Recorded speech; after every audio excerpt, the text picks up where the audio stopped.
ગુજરાતમાં એક પછી એક વરસાદની આગાહી અવિરત ચાલુ જ છે.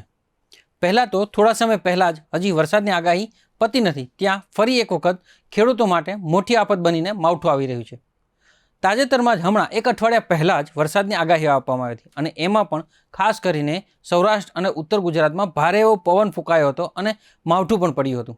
ત્યારે હવે ફરી એક વખત હવામાન નિષ્ણાત અને હવામાન વિભાગ દ્વારા વરસાદની આગાહી કરવામાં આવી છે.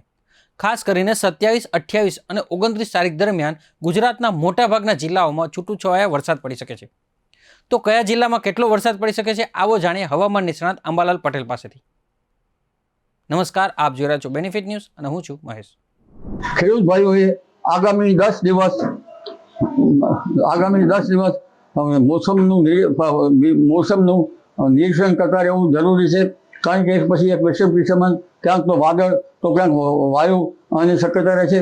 પરંતુ તારીખ 28મી માર્ચથી 2 એપ્રિલ સુધીમાં એક મજબૂત પશ્ચિમ વિક્ષોભ આપતા તેના કારણે દેશના ઉત્તરીય પર્વતીય પ્રદેશોમાં બરફવર્ષા થવાની શક્યતા છે અને ઉત્તર પૂર્વ ભારતના કેટલાક ભાગમાં સખ્ત પવનના તોફાનો અને ગાજવીજ સાથે વરસાદ થવાની શક્યતા છે.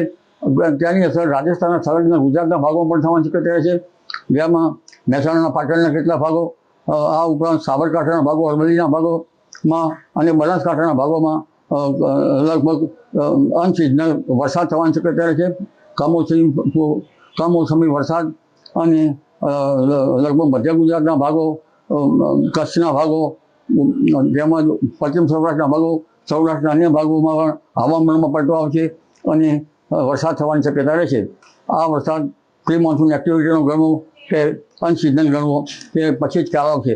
પરંતુ દક્ષિણ ગુજરાતનું હવામાન પણ પલટાશે. પરંતુ દેશના ઘણા ભાગમાં 60 થી 70 કિલોમીટરના પ્રતિ કલાકના પવનો ફૂંકાશે. જ્યારે રાજ્યના ભાગમાં લગભગ 40 કિલોમીટર કે તેથી ઉપર ત્યાં 50-55 કિલોમીટરની ઝડપના પવન ફૂંકાવાની શક્યતા છે.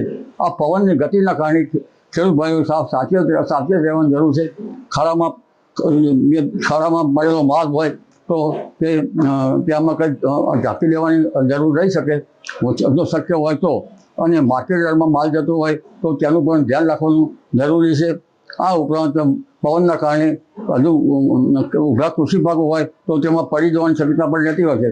એટલે એક પછી એક આ પશ્ચિમ વિક્ષોભના કારણે હવે હવામાનમાં પલટો આવશે. 8 થી 12માં પણ એક બીજો મજબૂત પશ્ચિમ વિક્ષોભ આવશે.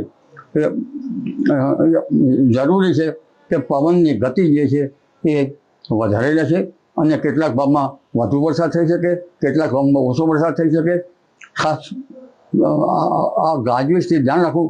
અને હવે લગભગ આમ જોવા જઈએ તો ઠેઠ ઓક્ટોબર માસ સુધીમાં ચોમાસું વરસાદ થવાની શક્યતા રહેશે. જી.